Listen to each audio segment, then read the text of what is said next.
तो फिर से स्वागत है आप सभी का आज के इस वीडियो में। आज हम लोग MSW 008 का जो खंड 2 है उसका इकाई 2 समूह विकास की अवस्थाएं, इस वीडियो को सुनने वाले हैं। चलो सुनते हैं आज का इस लेक्चर को। नमस्कार।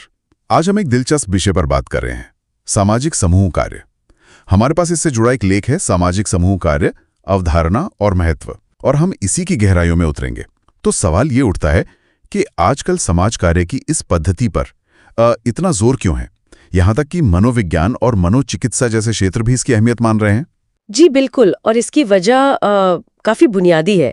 ये जुड़ी है इंसान की एक मौलिक जरूरत से, एक भरा पूरा संतोषजनक समूह जीवन जीने की इच्छा। जैसे लेख में भी लिखा है, हम सब चाहे किसी भी पृष्ठभूमि से हों, अपने आसपास के लोगों से एक सार्थक जुड़ाव चाहते हैं। और सामाजिक समूह कार्य क्या है? ये यूं समझिए एक तरीका है जहां लोग छोटे ग्रुप्स में मिलते हैं।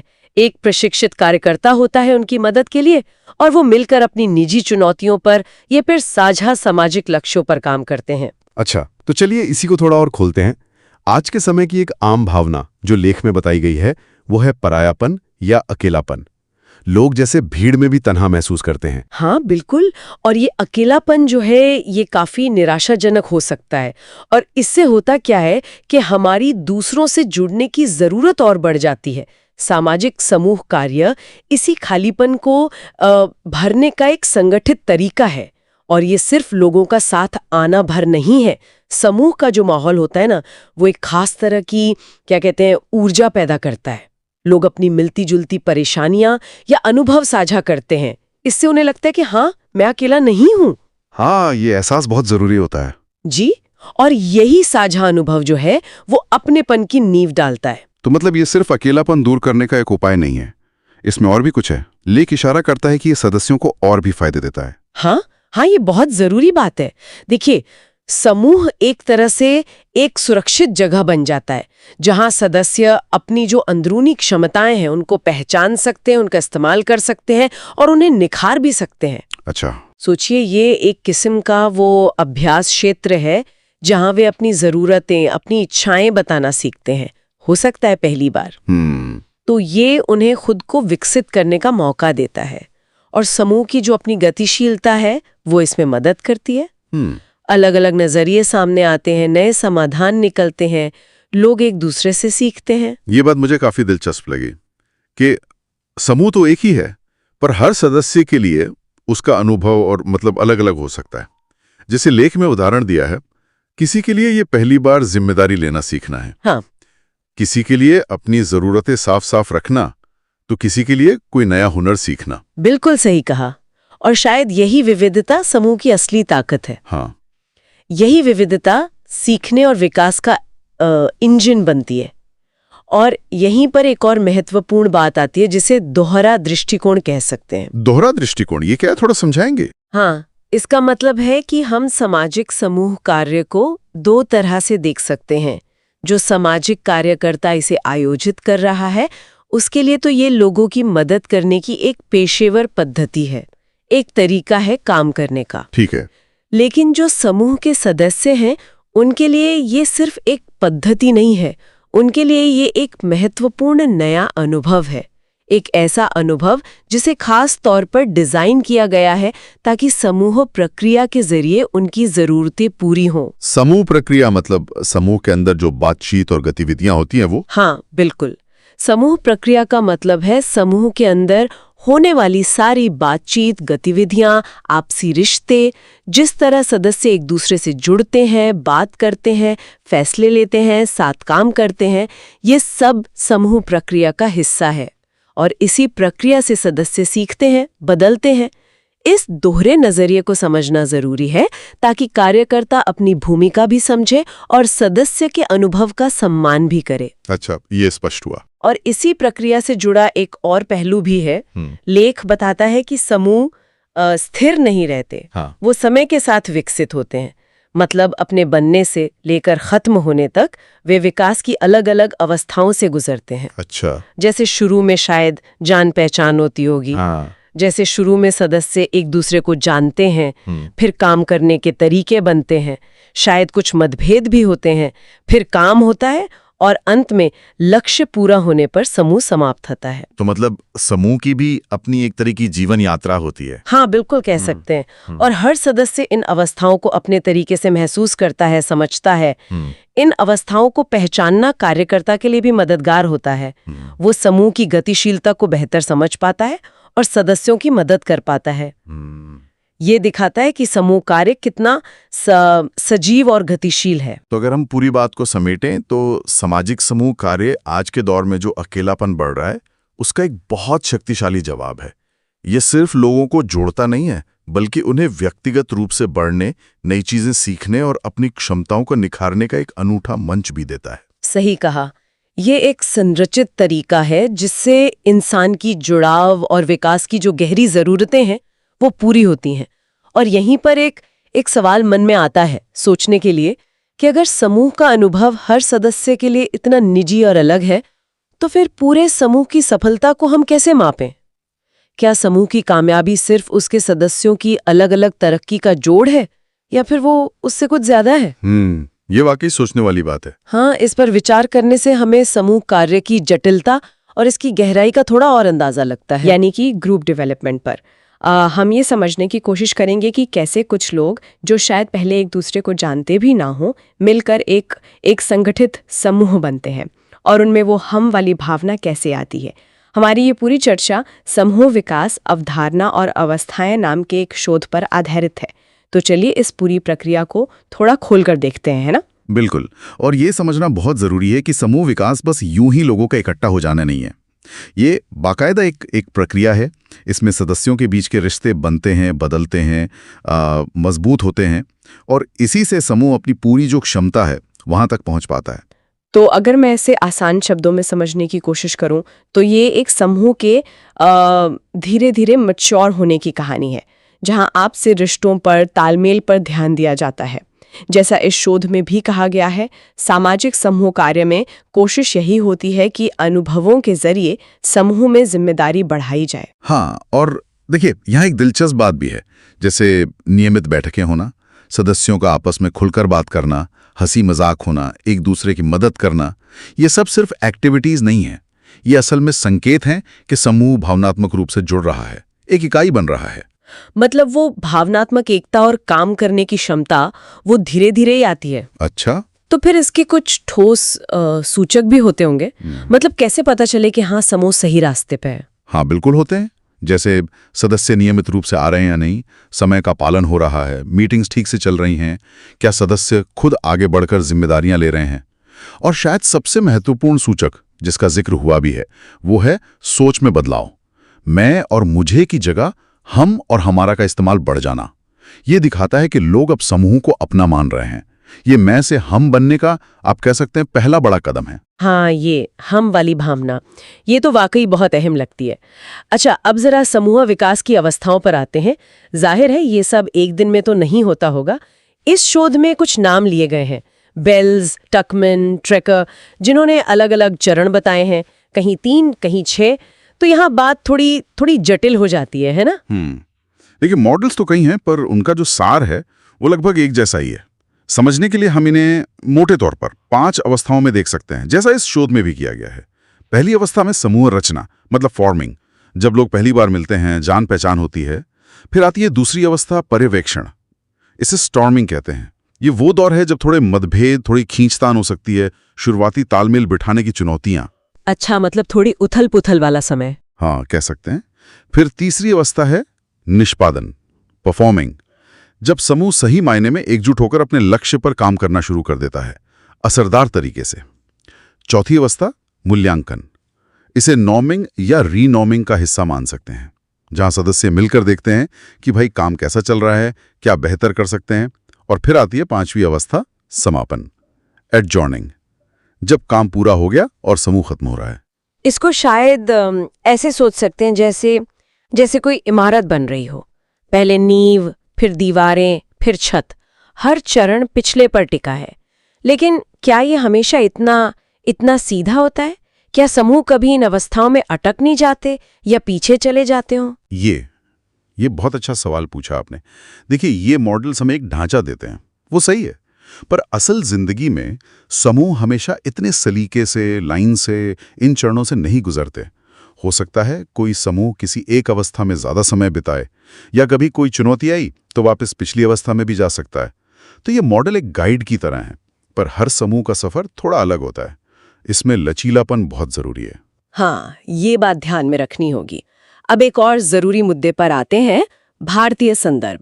बिल्कुल, ये एक बहुत अहम सवाल है जो इस शोध में भी उठाया गया है कि ये जो समूह विकास के मॉडल हैं, जो ज्यादातर पश्चिमी देशों में बने हैं, वो हमारे भारतीय समाज में, हमारी संस्कृति में कितने सही बैठते हैं। जैसा लेख में इशारा है, पश्चिम में अक्सर लोग अपनी मर्जी से समूहों से जुड़ते हैं, शायद इलाज के लिए या कुछ सीखने के लिए या मनोरंजन के लिए। भारत में ये स्थिति हमेशा ऐसी नहीं होती। यहाँ समूह बनाने के कारण, उनके चलने के तरीके वो अलग हो सकते हैं। तो जो सामाजिक कार्यकर्ता हैं, उनके लिए एक चुनौती है कि इन पश्चिमी मॉडल्स को सीधे सीधे लागू करने के बजाय यहाँ की जरूरतों के हिसाब से कैसे ढाला जाए। तो मतलब ये हुआ कि सिर्फ थ्योरी पढ़ लेने से काम नहीं चलेगा।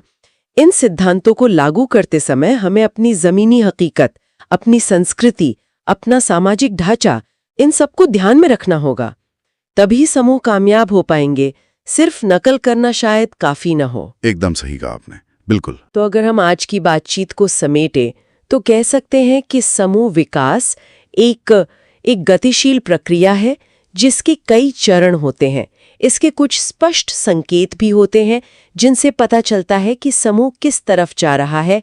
और सबसे बड़ी बात, ये पूरी प्रक्रिया हमारे सामाजिक और सांस्कृतिक माहौल से बहुत गहराई से जुड़ी हुई है जी। और यहाँ एक सवाल शायद हम सोचने के लिए छोड़ सकते हैं कि अगर पश्चिमी मॉडल यहाँ पूरी तरह से लागू नहीं होते तो फिर समूह की सफलता के वो कौन से बुनियादी सिद्धांत हैं जो शायद हर जगह, हर संस्कृति में काम करते हैं, और वो कौन से पहलू हैं जिन्हें हमें अपनी स्थानीय संस्कृति और ज़रूरतों के हिसाब से बदलना ही होगा। इस पर शायद आगे और विचार करने की ज़रूरत है। हम समूह निर्माण की बिल्कुल शुरुआती दौर की बात कर रहे हैं, योजना और गठन। हाँ, ये समझना कि समूह बनते कैसे हैं, खासकर भारत में। हमारे पास समूह निर्माण योजना और प्रक्रिया से जुड़े कुछ पॉइंट्स हैं और हम ये समझने की कोशिश कर रहे हैं कि सामाजिक कल्याण के क्षेत्र में ये समूह बनाने के पीछे कितनी सोच, कितनी प्लानिंग होती है। और लोग जुड़ते क्यों हैं? मतलब वो अपनेपन की तलाश, एक पहचान, खुद को कहने की जगह, ये सब खींच लाता है। हाँ, तो चलिए इसी प्रक्रिया को थोड़ा और करीब से देखते हैं आज। बिल्कुल। और ये इच्छाएं जो हैं, ये अक्सर समूहों में शायद ज्यादा अच्छे से पूरी होती हैं। सही कहा, पर यहाँ एक दिलचस्प बात है। जैसा कि शोध बताते हैं कि भारत में अक्सर समूह अपने आप नहीं बनते। हाँ, ये बात गौर करने वाली है। कोई संगठन या कोई वेलफेयर एजेंसी का कार्यकर्ता होता है जो इन्हें शुरू करवाता है। सही। और कई बार तो लोगों को शायद पता भी नहीं होता कि समूह में आने से फायदा क्या होगा, या पहले कभी हिस्सा लिया ही नहीं होता। और यहीं पर देखिए, कार्यकर्ता की भूमिका बहुत अहम हो जाती है। मतलब बहुत ही महत्वपूर्ण। अच्छा, किस तरह से? देखिए, काम सिर्फ समूह बना देना नहीं है, बल्कि जो संभावित सदस्य हैं उनको तैयार करना भी है। तैयार करना मतलब इसके लिए कार्यकर्ता को पहले वो जो टारगेट ग्रुप है या चिन्हित सेवार्थी जनसंख्या जिसे कहते हैं, उसका गहराई से अध्ययन करना होता है। वो कहाँ रहते हैं, उनकी उम्र, लिंग, सामाजिक आर्थिक पृष्ठभूमि क्या है, उनकी जरूरतें क्या हैं, उनके हित क्या हैं, और वो समूह से जुड़ना क्यों चाहेंगे, ये भी। हाँ बिल्कुल, ये सब समझना पड़ता है। तो एक तरह से आप कह रहे हैं कि कार्यकर्ता पहले पूरी जमीन तैयार करता है। सही। इसी जानकारी के आधार पर फिर एक जैसे जरूरत वाले लोगों का समूह बनता है और फिर समूह के लक्ष्य तय होते हैं। लेकिन इसमें एक सवाल उठता है जी। क्या कभी ऐसा नहीं होता कि कार्यकर्ता की जो अपनी समझ है वो सदस्यों की असल जरूरतों पर, जो वो खुद महसूस करते हैं, उस पर हावी हो जाए? देखिए, ये एक वाजिब चिंता है और ऐसा हो सकता है। इसलिए वो शुरुआती अध्ययन और विश्लेषण इतना जरूरी है, ताकि दोनों की समझ में अंतर न रहे। हाँ, ताकि फासला कम हो और यहीं से वो जो योजना वाली बात है वो सामने आती है। तो ये कोई अचानक से होने वाला काम नहीं है, इसके पीछे बाकायदा एक ठोस योजना होती है। बिल्कुल, बहुत सजग योजना। और इसमें सिर्फ सदस्य कौन होंगे यही नहीं सोचा जाता होगा? नहीं, इसमें यह भी सोचना पड़ता है कि जरूरतें क्या हैं, लक्ष्य क्या हासिल करना है और हमारे पास साधन क्या हैं। स्रोत में 2 तरह की योजना का जिक्र है, एक तो समूह की बनावट और दूसरी कि शुरू होने के बाद काम कैसे होगा। हाँ, एक संरचना को लेकर और दूसरी प्रक्रिया को लेकर। और ये भी ध्यान रखना है कि ये योजना कोई एक बार का काम नहीं है। अच्छा। ये एक, आप कह सकते हैं, निरंतर चलने वाली प्रक्रिया है। जैसे जैसे समूह आगे बढ़ता है, विकसित होता है, कार्यकर्ता को लगातार मूल्यांकन करना होता है। और जरूरत पड़ने पर शायद बदलाव भी करने पड़ते होंगे। हाँ, बिल्कुल। समूह की गतिशीलता बदलती है तो योजना में भी लचीलापन चाहिए। तो जब योजना इतनी अहम है, इसमें कई व्यवहारिक चीजें भी तय करनी पड़ती होंगी। जैसे मान लीजिए समूह में कितने लोग होंगे। हाँ, कई बातें हैं। पहला तो यही, समूह का आकार ये निर्भर करता है उद्देश्य पर। जैसे कोई सेल्फ हेल्प ग्रुप है तो वो शायद थोड़ा बड़ा हो सकता है। अच्छा। पर अगर कोई उपचारात्मक समूह है जहां किसी खास मुद्दे पर गहराई से काम होना है तो उसे छोटा रखना बेहतर है। शायद 8 से 15 सदस्य, ताकि हर एक पर ध्यान जा सके। और समूह में कौन लोग होंगे, मतलब महिलाएं या पुरुष या मिले जुले, उनकी पृष्ठभूमि, ये सब कैसे तय होता है? ये भी उद्देश्य से ही जुड़ा है। समूह किस लिए बन रहा है? किसी खास काम के लिए, आपसी मदद के लिए या इलाज के लिए? उसी हिसाब से ये तय होता है कि सदस्य एक ही लिंग के हों या मिश्रित हों, उनका बैकग्राउंड कैसा हो। ये सब जानकारी कार्यकर्ता को पहले जुटानी होती है। सत्र कितनी बार होंगे, कितनी देर के होंगे, ये समूह की जरूरत तय करती है। पर हाँ, ये जरूरी है कि बैठकों के बीच बहुत ज्यादा गैप ना हो, ताकि वो तारतम्यता बनी रहे। हाँ, निरंतरता बनी रहे। आमतौर पर हफ्ते में 1 या 2 बार मिलना ठीक रहता है। और समय और जगह? वो तो सदस्यों की सुविधा देखकर ही तय करना चाहिए। जगह उपलब्ध है या नहीं, संसाधन क्या हैं, ये सब देखकर और सदस्यों से पूछकर। हाँ, ये जरूरी है। और क्या ये भी पहले से तय होता है कि समूह कब तक चलेगा? कोई टाइम लिमिट होती है? मोटे तौर पर हाँ। समूह की अवधि भी लक्ष्यों पर ही निर्भर करती है। कुछ समूह लंबे चलते हैं, कुछ कम समय के लिए बनते हैं, किसी खास लक्ष्य को पूरा करने के लिए। अच्छा। लक्ष्य पूरा होने पर समूह खत्म हो सकता है, लेकिन इसमें भी थोड़ा लचीलापन रखना अच्छा होता है। एकदम सख्ती ठीक नहीं। तो कुल मिलाकर ये तो साफ है कि समूह निर्माण, खासकर जब कोई एजेंसी या कार्यकर्ता इसे शुरू करता है, तो ये एक बहुत ही सोचा समझा, बारीकी से प्लान किया जाने वाला काम है। हाँ, ये सिर्फ लोगों को इकट्ठा कर देना भर नहीं है। बिल्कुल, ये एक उद्देश्य के साथ उनकी जरूरतों को ध्यान में रखकर एक पूरा ढांचा तैयार करने जैसा है। सही कहा। और अगर हम इसे थोड़ा और बड़े नजरिए से देखें ना, तो ये एक अहम सवाल भी खड़ा करता है कि जब समूह इस तरह किसी बाहरी कार्यकर्ता या एजेंसी द्वारा बनाए जाते हैं, हाँ। और जब वो लोगों की अपनी पहल पर, मतलब स्वाभाविक रूप से बनते हैं, अच्छा। तो उनकी जो अंदर की गतिशीलता होती है, जो डायनामिक्स होते हैं, और उनका जो असर होता है, प्रभावशीलता, उसमें क्या फर्क आ सकता है? हाँ, ये सोचने वाली बात है। मतलब एक तरफ योजनाबद्ध तरीका, दूसरी तरफ स्वतः स्फूर्त, दोनों के अपने फायदे नुकसान हो सकते हैं। बिल्कुल। ये एक दिलचस्प सवाल है आगे सोचने के लिए। हम कुछ उपलब्ध स्रोतों के आधार पर ये समझने की कोशिश कर रहे हैं कि जब कोई समूह पहली बार बनता है तो उसकी शुरुआत कैसी होती है। ये पहला दौर इतना जरूरी और कभी-कभी मुश्किल क्यों लगता है? बिल्कुल। अक्सर होता ये है कि शुरुआत में समूह मतलब एक टीम जैसा कम और बस कुछ लोगों का जमावड़ा, एक भीड़ जैसा ज्यादा लगता है। अच्छा, भीड़ जैसा। हाँ, स्रोत बताते हैं कि इस शुरुआती दौर में हिचकिचाहट, मतलब क्या करें क्या ना करें वाली सोच, और लोगों का खुलकर भाग ना लेना, ये सब बहुत आम है। कुछ लोग शायद ज्यादा बोलें, पर जिन्हें पहले ऐसे समूह का अनुभव नहीं है, वो थोड़ा, आप कह सकते हैं, सहमा हुआ या शायद घबराया हुआ महसूस कर सकते हैं। हाँ, ये तो होता है। यहीं से असली काम शुरू होता है। सदस्यों के बीच वो आपसी जुड़ाव, जिसे संबद्धता कहते हैं, और एक होकर काम करने की भावना, मतलब एकात्मकता, वो जगाना। ओके। इस शुरुआती उतरतथल और तालमेल बिठाने की कोशिश को टकमैन ने कोलाहल कहा है। ये वो दौर है जब सदस्य अपनी जगह बनाने की कोशिश करते हैं, थोड़ी खींचतान होती है, जो असल में समूह बनने की प्रक्रिया का एक बिल्कुल स्वाभाविक हिस्सा है। अच्छा, तो ये कोलाहल या जो शुरुआती अनिश्चितता है, इससे आगे कैसे बढ़ते हैं? मतलब पहला कदम क्या होता है इन अजनबियों को एक साथ लाने का? देखिए, यहीं पर जो सहज करता है, मतलब फैसिलिटेटर, उनका रोल बहुत अहम हो जाता है। स्रोत यही बताते हैं कि सहजकर्ता का काम है अपना परिचय देना, समूह का मकसद साफ करना, और सबसे जरूरी, सदस्यों को अपनी उम्मीदों और शायद थोड़ी बहुत जो आशंकाएं हैं उनके बारे में बात करने के लिए प्रोत्साहित करना। हाँ, क्योंकि लोग झिझक रहे होंगे शुरू में। बिल्कुल, अजनबी हैं, झिझक रहे हैं, तो यहीं पर बड़ी संवेदनशीलता से उन्हें शामिल करना होता है, ताकि वो सुरक्षित महसूस करें और खुलकर अपनी बात रख सकें। और आपने वो सदस्यों की रूपरेखा बनाने की बात भी कही थी, उसका क्या मतलब है और वो कैसे मदद करती है? हाँ, रूपरेखा तैयार करना।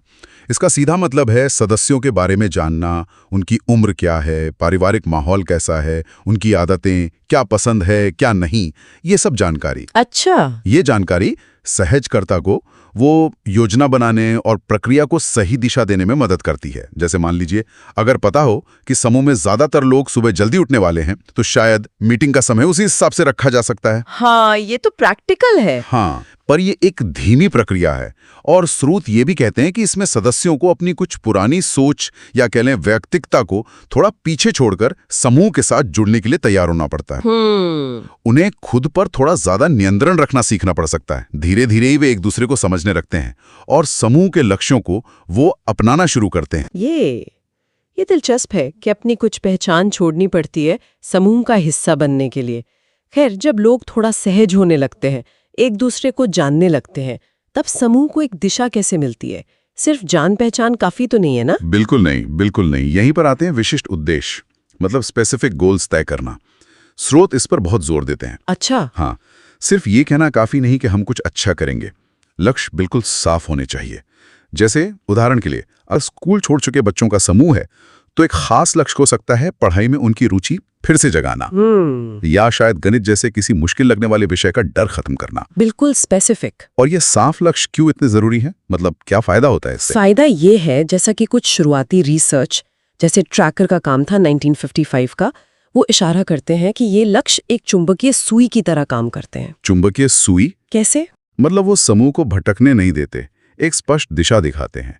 और सबसे बड़ी बात, जब लक्ष्य साफ होते हैं, तभी बाद में ये आंका जा सकता है कि समूह कितना सफल हुआ, है ना? हाँ, ये बात तो है, मूल्यांकन के लिए जरूरी है। बिल्कुल। और सहजकर्ता सदस्यों को इन लक्ष्यों के प्रति जिम्मेदारी लेने के लिए भी प्रोत्साहित करता है। मान लीजिए समूह धूम्रपान छोड़ने के लिए बना है, तो हर सदस्य को अपनी कोशिश की जिम्मेदारी लेनी होगी। यहीं से लक्ष्यों को सबके सामने रखने और उन पर काम करने की शुरुआत होती है। ठीक है, समझ गई। तो पहले परिचय हुआ, फिर लक्ष्य तय हुए, इसके बाद समूह को काम करने लायक बनाने के लिए और क्या जरूरी है? आपने वो संरचना की बात की थी शुरू में। हाँ, बिल्कुल। लक्ष्य तय होने के बाद आता है संरचना का निर्माण। जब समूह थोड़ा आकार लेने लगता है, तो ये जरूरी हो जाता है कि काम कैसे होगा, कौन क्या करेगा। मतलब भूमिकाएं बांटना? सिर्फ भूमिकाएं बांटना नहीं, बल्कि सदस्यों को उनकी काबिलियत के हिसाब से जिम्मेदारियां उठाने के लिए प्रेरित करना। स्रोत भारतीय संदर्भ का जिक्र करते हुए ये भी कहते हैं कि यहाँ शुरू में सदस्यों की जिम्मेदारी लेने और उसे निभाने में ज्यादा मदद और सहारे की जरूरत पड़ सकती है। अच्छा, ऐसा क्यों? शायद हमारे सामाजिक संदर्भ में समूह में पहल करने में थोड़ी हिचकिचाहट होती है शुरू में। तो सहजकर्ता उन्हें उनकी जो छिपी हुई क्षमताएं हैं उनको पहचानने और इस्तेमाल करने में मदद करता है। इससे होता यह है कि समूह सिर्फ लोगों का जमावड़ा न रहकर एक काम करने वाला संगठन बनता है, जहां सदस्य सक्रिय होते हैं और मिलकर फैसले ले पाते हैं। ट्रैकर ने भी कहा था कि एक समूह तभी संगठित कहलाता है जब उसके सदस्य योजना बनाने, उसे लागू करने और उसका मूल्यांकन करने के लिए व्यवस्थित हों। सही। इस तरह समूह अगले ज्यादा एक्शन ओरिएंटेड चरण के लिए तैयार होता है। तो कुल मिलाकर देखें तो ये शुरुआती चरण सिर्फ हाय हेलो करने या जान पहचान बढ़ाने तक ही सीमित नहीं है। ये तो असल में विश्वास बनाने, एक साझा मकसद तय करने और साथ मिलकर काम करने की नींव रखने की एक बहुत ही नाजुक और महत्वपूर्ण प्रक्रिया है। बिल्कुल सही कहा आपने। ये वाकई एक भीड़ को एक असली समूह बनने की राह पर डालता है। एकदम। और इसी से जुड़ा एक विचारणीय सवाल मन में आता है सोचने के लिए। स्रोत ये कहते हैं कि समूह से जुड़ने के लिए सदस्यों को अपनी कुछ व्यक्तिगतता छोड़नी पड़ सकती है। हाँ, ये बात हुई थी। तो ये जो शुरुआती तनाव है, अपनी व्यक्तिगत पहचान बनाए रखने और समूह में अपनेपन की भावना विकसित करने के बीच, ये अलग अलग संस्कृतियों में या फिर मान लीजिए अलग अलग तरह के समूह में, जैसे कोई थेरेपी ग्रुप है बनाम कोई ऑफिस का प्रोजेक्ट ग्रुप, इनमें ये तनाव कैसे अलग अलग रूप ले सकता है, इस पर और सोचा जा सकता है। कभी ये महसूस किया है कि किसी ग्रुप को सिर्फ बनते हुए नहीं बल्कि सच में कुछ करते हुए देखना, एक साथ एक लक्ष्य की तरफ बढ़ते हुए। इसमें एक अलग ही बात होती है ना। हाँ, बिल्कुल। जब वो मैं वाली सोच पीछे छूट जाती है और हम सामने आता है। एग्जैक्टली। और इसी स्टेज को समूह विकास के अध्ययनों में अक्सर क्रियात्मक चरण, या जिसे अंग्रेजी में कहते हैं परफॉर्मिंग स्टेज, कहा जाता है। अच्छा। आज हम इसी पर थोड़ी गहराई से बात करने वाले हैं। वो टाइम जब ग्रुप अपनी पीक पर होता है, सबसे ज्यादा प्रोडक्टिव। हाँ, तो हमारे पास जो जानकारी है वो समूह विकास पर लिखे एक लेख से है, और हमारा इरादा है कि इस क्रियात्मक चरण को थोड़ा खोलकर समझें कि भाई यहाँ होता क्या है असल में, ग्रुप काम कैसे करता है, और इसमें जो लोग हैं मतलब सदस्य और कार्यकर्ता, उनकी भूमिका कैसे बदलती है। सही, तो आइए शुरू करते हैं। तो सबसे पहले पहचानेंगे कैसे कि ग्रुप इस क्रियात्मक चरण में पहुंच गया है, क्या खास लक्षण होते हैं इसके। सबसे साफ संकेत तो ये है कि समूह अपने काम को लेकर ना बहुत गंभीर हो जाता है। सीरियस। जो जानकारी हमारे पास है वो बताती है कि मीटिंग्स ज्यादा रेगुलर होने लगती हैं, लोग आने लगते हैं, अटेंडेंस बढ़ जाती है। मतलब लोग सच में जुड़ जाते हैं। हाँ, क्योंकि अब वो वाकई जुड़ा हुआ महसूस करते हैं, जिम्मेदारी समझते हैं अपनी। वो जो शुरू में एक झिझक सी होती है ना, थोड़ी बेचैनी, हाँ, वो कम हो जाती है। आपस में लोग ज्यादा सहज महसूस करते हैं। और वो हमारा वाली भावना वो मजबूत हो जाती होगी। बिल्कुल। अब वो सिर्फ कुछ लोग नहीं है जो साथ बैठे हैं, बल्कि एक यूनिट, एक इकाई की तरह काम करते हैं। और एक और दिलचस्प बात जो आपने पहले कही थी, लीडरशिप। हाँ, कि वो उभर कर आती है। शायद कोई फॉर्मल लीडर न हो, पर लोग खुद ही आगे बढ़कर काम संभाल लेते हैं। सही कहा। और ये जानना जरूरी है कि ये जो फेज है, ये अक्सर सबसे एक्टिव और सबसे लंबा चलने वाला फेज होता है ग्रुप की लाइफ में। अच्छा। जहां पिछले चरणों में ग्रुप अपनी पहचान बना रहा था, नियम तय कर रहा था, यहां पर वो पूरी तरह से एक्शन में होता है, लक्ष्य की तरफ बढ़ रहा होता है। एक्शन यानी कार्यक्रम और गतिविधियां। सोर्स मटेरियल कहता है कि ये सब सदस्यों की पसंद और जरूरत पर आधारित होता है, जैसे आर्ट्स, म्यूजिक या कोई सोशल इवेंट। हाँ बिल्कुल, कुछ भी हो सकता है। वो जो उदाहरण दिया गया है ना सोर्स में, युवाओं वाले ग्रुप का, हाँ, नाटक वाला। हाँ, वो दिखाता है कि कैसे उनके गाने और एक्टिंग के छिपी हुई प्रतिभा को पहचान कर कार्यकर्ता उन्हें एक म्यूजिकल प्ले करने के लिए मोटिवेट करता है। और फिर वो खुद ही सब करते हैं, स्क्रिप्ट लिखना, गाने बनाना, रिहर्सल करना। एग्जैक्टली। मतलब एक छोटी सी रुचि से शुरू होकर वो एक पूरे कॉम्प्लेक्स प्रोजेक्ट तक पहुंचते हैं। ये दिखाता है कि ग्रुप की क्षमता कितनी बढ़ गई है। और फिर वो कम्युनिटी के सपोर्ट से उसे परफॉर्म भी करते हैं और एक जाना माना थिएटर ग्रुप बन जाते हैं। पर यहाँ सिर्फ फाइनल शो ही जरूरी नहीं है ना, वो पूरी प्रोसेस। बिल्कुल नहीं। असल में तो वो पूरी प्लानिंग और डेवलपमेंट की जो प्रक्रिया है ना, वही अपने आप में ग्रुप को ताकत देने का एक बड़ा जरिया है। इससे ग्रुप को अपनी अहमियत समझ आती है, अपनी क्षमताओं का पता चलता है। सदस्य खुद ही उत्साहित होकर रिसोर्स ढूंढते हैं, उनका इस्तेमाल करते हैं। ये सिर्फ फन नहीं है, ये एक तरह से सामूहिक सशक्तिकरण है। सोर्सेज इस बात पर भी जोर देता है कि कार्यक्रमों का फोकस धीरे धीरे बदलना चाहिए। मतलब सिर्फ अपनी खुशी या जरूरत से हटकर शायद समाज या समुदाय के मुद्दों की तरफ। हाँ, ये एक आइडियल गोल बताया गया है कि ग्रुप सिर्फ अपने लिए ना सोचे, बल्कि बाहर की तरफ भी देखे। और जब ग्रुप इतना एक्टिव हो जाता है तो जाहिर है अंदर भूमिकाएं भी बदलती होंगी। सदस्य क्या ज्यादा जिम्मेदार हो जाते हैं? हाँ, बहुत ज्यादा। वो लीडरशिप क्वालिटीज दिखाने लगते हैं, आगे आते हैं और मुश्किल काम करने से भी नहीं हिचकते, अपनी स्किल्स दिखाते हैं। तो फिर जो ग्रुप वर्कर या कार्यकर्ता है, उसका क्या रोल रह जाता है? क्या वो बस साइड में हो जाता है, पीछे हटता है, पर पूरी तरह गायब नहीं होता? सोर्स कहता है कि कार्यकर्ता धीरे धीरे कंट्रोल कम करता है, ग्रुप को खुद फैसले लेने देता है, काम करने देता है। उसकी भूमिका बदल जाती है। कैसे बदलती है? वो एक तरह से ग्रुप के लिए भविष्य की संभावनाओं का इंटरप्रेटर बन जाता है। मतलब उन्हें गाइड करता है कि आगे क्या हो सकता है, क्या पॉसिबिलिटीज हैं।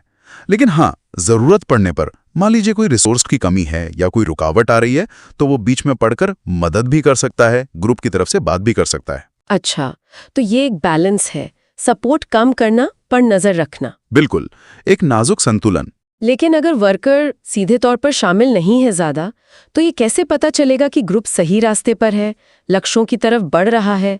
इसकी मॉनिटरिंग कैसे होगी? ये मुश्किल नहीं होगा? मॉनिटरिंग तो जरूरी है, पर उसका तरीका बदल जाता है। डायरेक्ट कंट्रोल के बजाय ऑब्जर्वेशन पर जोर होता है।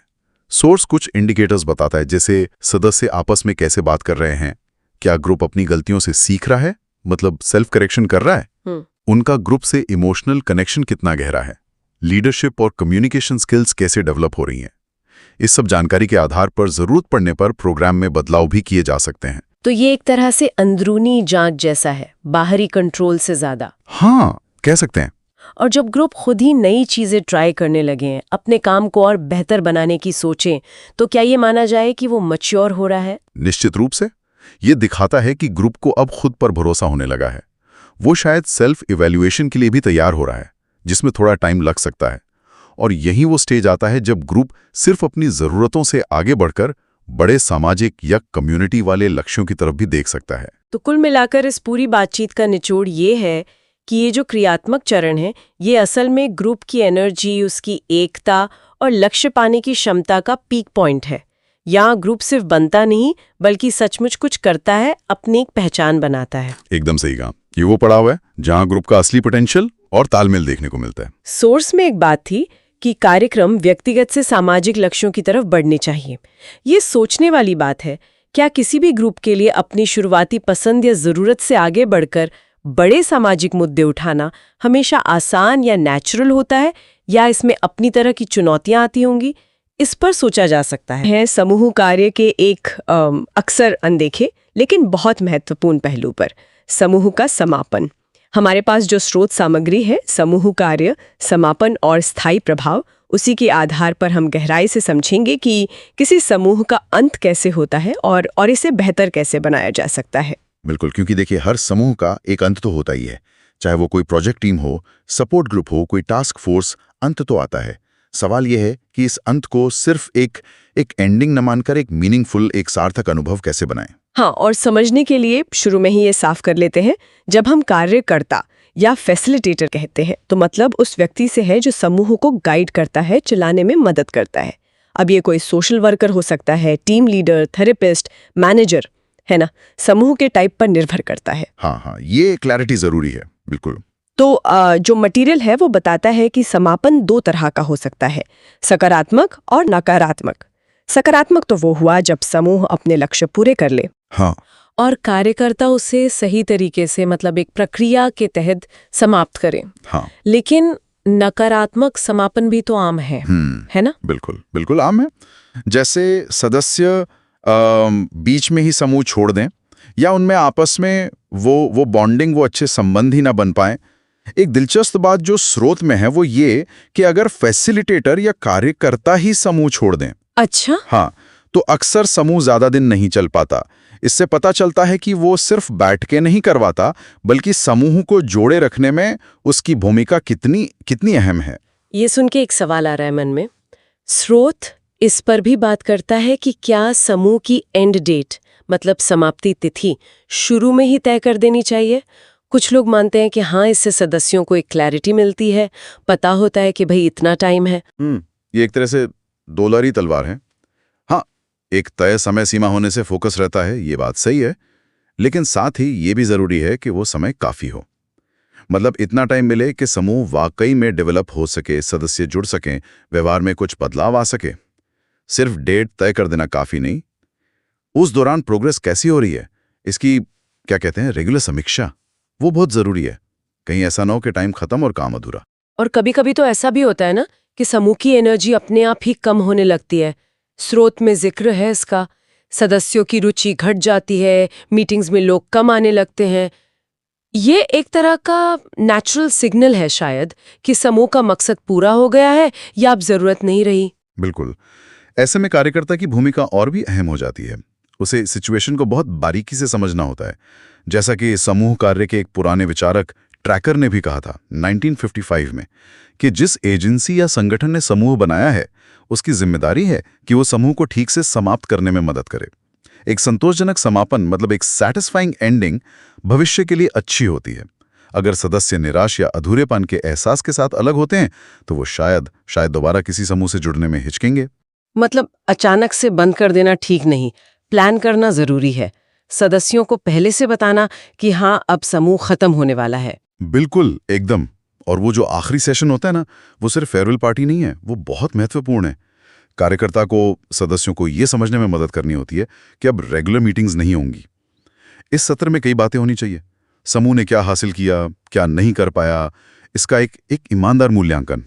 और सबसे जरूरी, सदस्यों को अपनी फीलिंग्स को एक्सप्रेस करने का मौका मिले, चाहे वो खुशी हो, उपलब्धि का एहसास हो, या थोड़ी उदासी, चिंता, अलग होने का डर।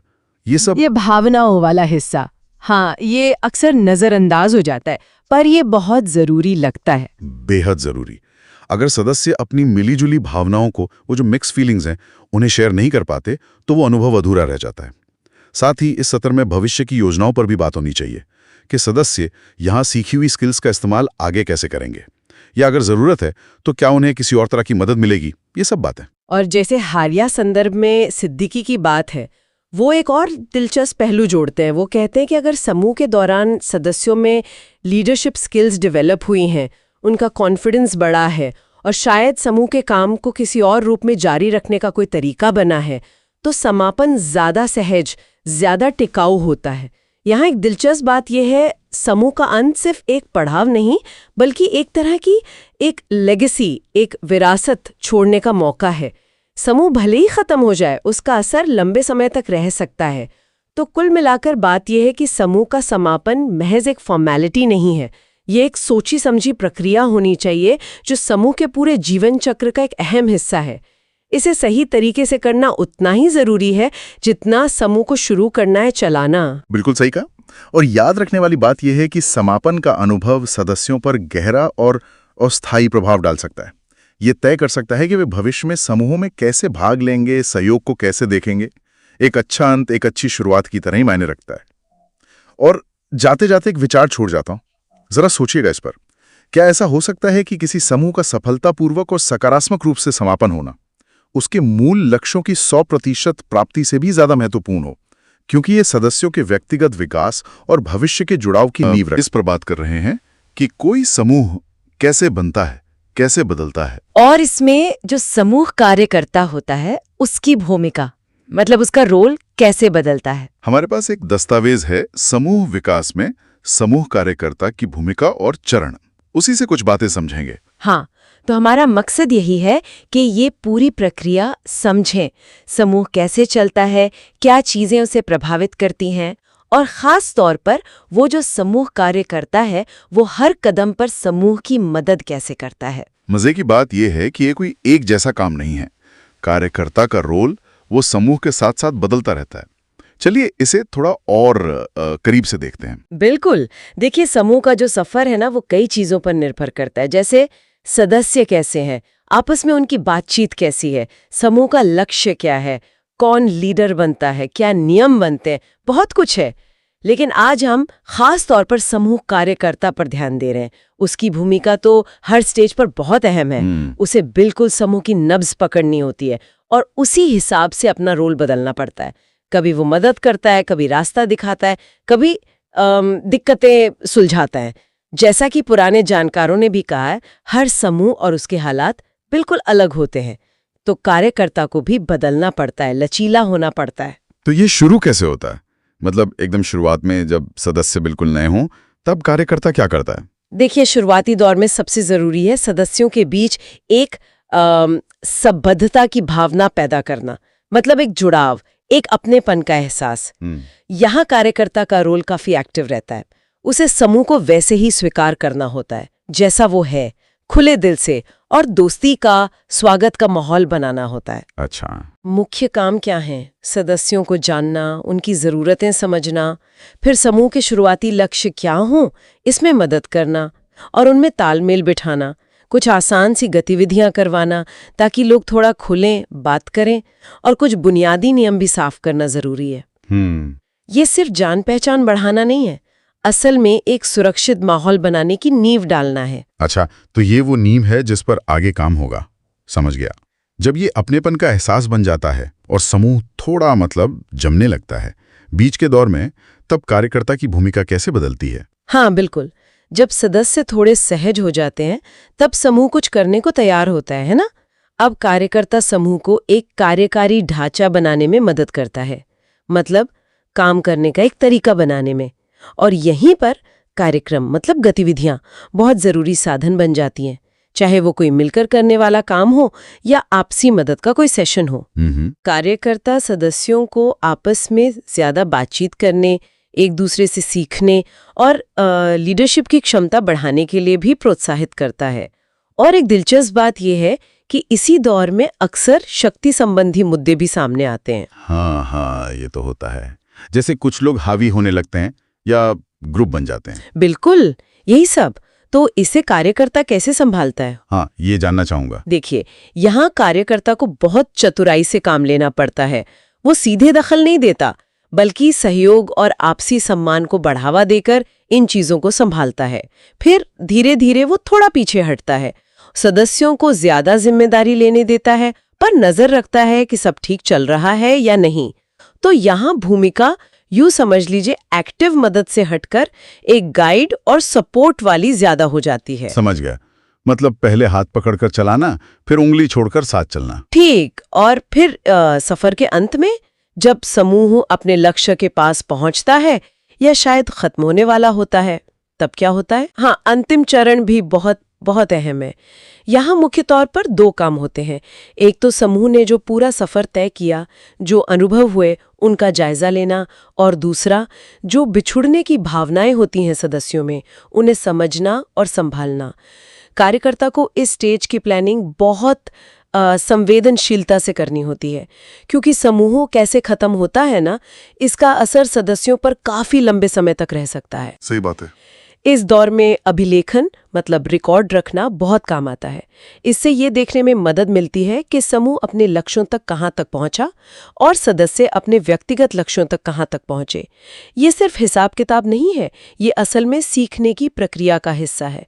कार्यकर्ता सदस्यों को इस अनुभव से सीखकर समूह के बिना भी आत्मनिर्भर बनने के लिए तैयार करता है, और इसी मूल्यांकन के आधार पर तय होता है कि समूह अब समाप्त होगा या शायद बिना कार्यकर्ता के अपने दम पर चलता रहेगा। तो ये तो साफ है कि समूह कार्यकर्ता सिर्फ बाहर से मदद करने वाला नहीं है, वो तो समूह की धड़कन के साथ अपनी भूमिका को बदलता रहता है ना? बिल्कुल। शुरुआत में सक्रिय रहकर अपनेपन की जमीन तैयार करना, फिर बीच में रास्ता दिखाना, और आखिर में सदस्यों को अपने पैरों पर खड़ा होने में मदद करना। उसका रोल लगातार बदलता है और बहुत महत्वपूर्ण है। बिल्कुल। और यहाँ एक बात सोचने वाली भी है कि जब समूह औपचारिक रूप से खत्म हो जाता है, तो जो हुनर, जो व्यवहार, जो आत्मविश्वास सदस्यों ने उस दौरान सीखा या पाया, वो उनके आगे के जीवन में कितना और कैसे बना रहता है।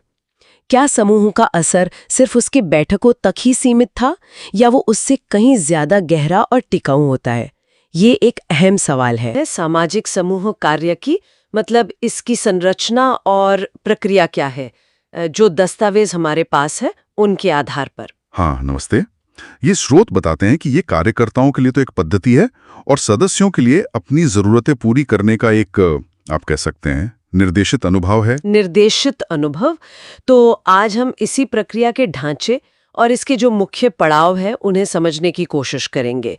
तो शुरू करते हैं। सामाजिक समूह कार्य असल में है क्या?